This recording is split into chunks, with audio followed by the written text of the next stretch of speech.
ဤအကြိုက်ဆုံး anime ဇာတ်ကားဖြစ်တဲ့တိုတိုရောဤအကြိုက်ဆုံး anime ကားကတော့တူတူကားပေါ့နော်အခုတိုင်ထီဆဲစုနှစ်တိုင်အောင်ထီ stay magic မော်ဆန်နေတော့ကားလေးကားပေါ့နော်ခြေလက်တော်စက်ကိုပြောင်းရွှေ့လာတဲ့မိသားစုတစ်ခုကိုအခြေခံထားပြီးတော့ညီမနှစ်ယောက်ဟာတော်ရဲမှာရှိရဲ့မော်ဆန်နဲ့အကောင်ကြီးဖြစ်တဲ့တူတူကိုရှာဖွေတွေ့ချိခဲ့တဲ့နောက်ဆက်တွဲကတော့မလာပါခဲ့ဘူးပေါ့နော်ဒီကားကိုကြည့်ပြီးတော့လူဆိုးတွေလည်းမရှိတိုက်ပွဲတွေလည်းမရှိတဲ့ဖြူဖြူစင်စင်ကလေးဘဝကိုတွေးမိရပေါ့နော်ဆက်ဆက်ဆူဆူရတယ်ဤအတိုင်းပဲဆိုတော့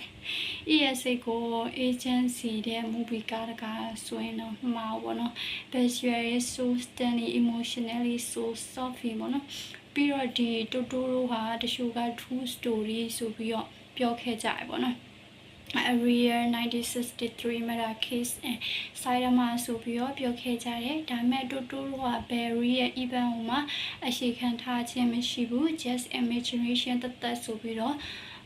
officially deny ခဲ့ရပါတော့အဲ့လောက်ထိ popular ဖြစ်ခဲ့တယ်ဆိုတဲ့သဘောပေါ့နော်ဆိုတော့ကြည့်ပါ bye bye